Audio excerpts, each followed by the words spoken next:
terutama di bidang sustainability, kemudian juga digital economy, tentu saja paling pasti ya membahas situasi terkini di Middle East. Untuk dari Indonesia sendiri Pak, untuk penguatan kerjasama BRICS ini apa yang menurut Indonesia perlu dilakukan?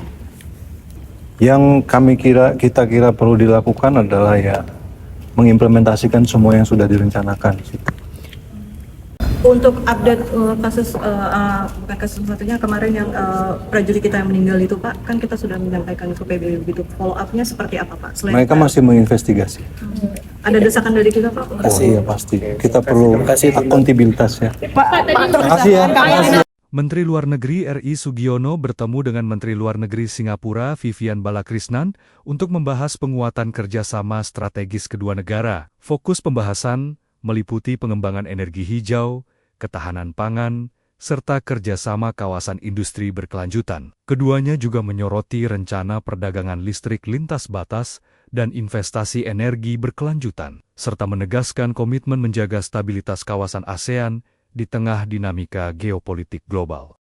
Menteri Luar Negeri RI Sugiono bertemu dengan Menteri Luar Negeri Singapura Vivian Balakrishnan untuk membahas penguatan kerjasama strategis kedua negara. Fokus pembahasan meliputi pengembangan energi hijau, ketahanan pangan, serta kerjasama kawasan industri berkelanjutan. Keduanya juga menyoroti rencana perdagangan listrik lintas batas dan investasi energi berkelanjutan, serta menegaskan komitmen menjaga stabilitas kawasan ASEAN di tengah dinamika geopolitik global.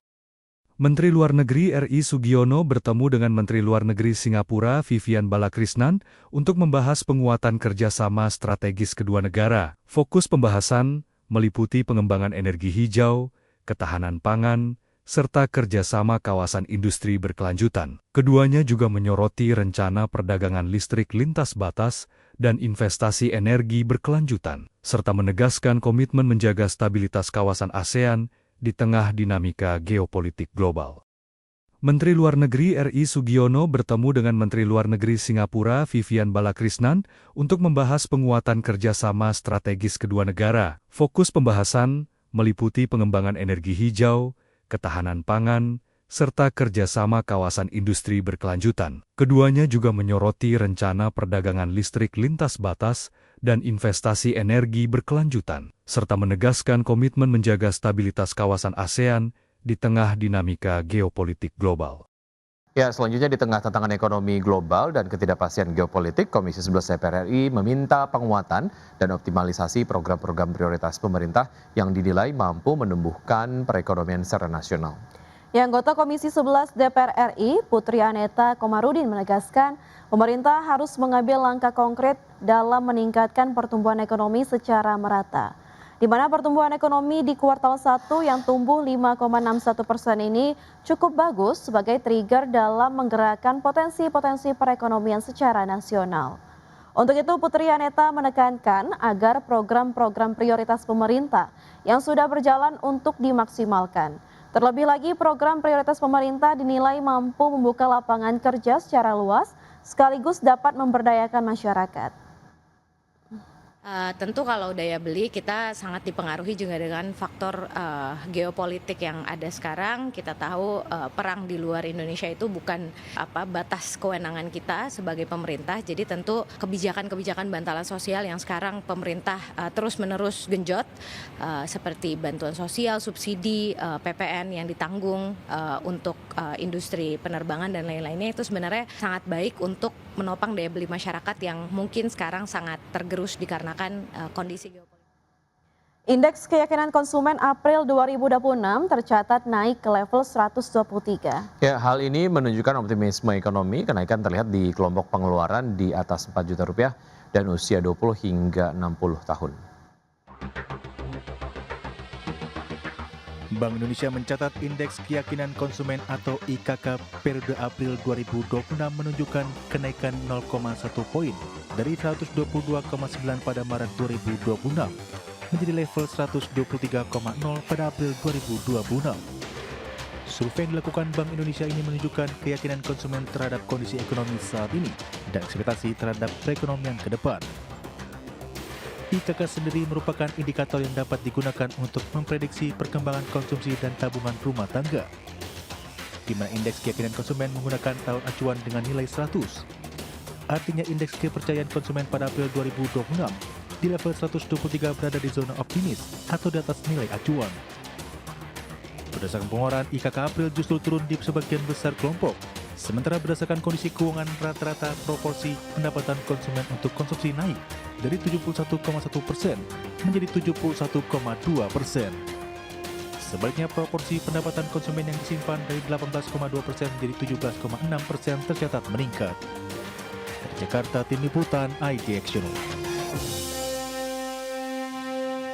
Ya, pengamat ekonomi dari KOR Indonesia menyoroti utang pemerintah yang naik menjadi 9.920 triliun rupiah hingga Maret 2026. Ya, hal ini disebutkan akan semakin membebani khususnya beban bunga utang pemerintah. Jumlah utang pemerintah kembali bertambah pada kuartal pertama tahun 2026 di mana hingga akhir Maret 2026 mencapai 9.920 triliun rupiah. Jumlah tersebut setara dengan 40,75% terhadap PDB. Pengamat ekonomi dari KOR Indonesia Yusuf Randy Manilet menyebutkan utang pemerintah akan memberikan konsekuensi terhadap peningkatan bunga utang.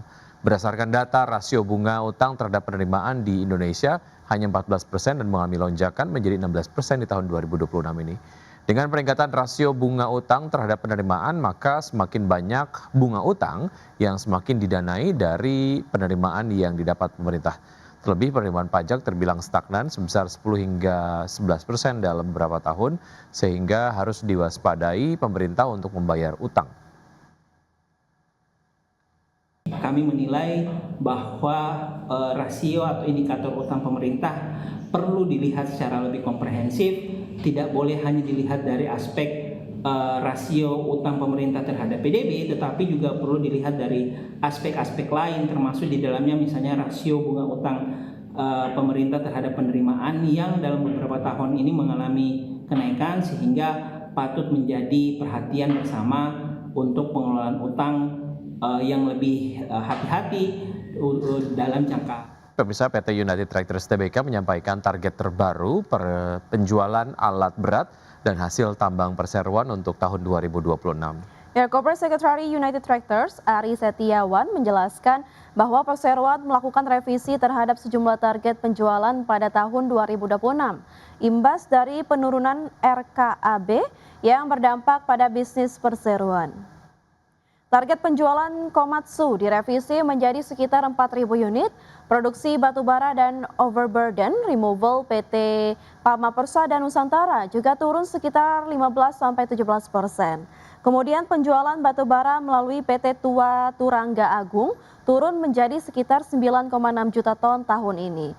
Penjualan emas ditargetkan sebesar 82.000 ons dan penjualan nikel ore sekitar 1,2 juta wet metric ton untuk tahun 2026.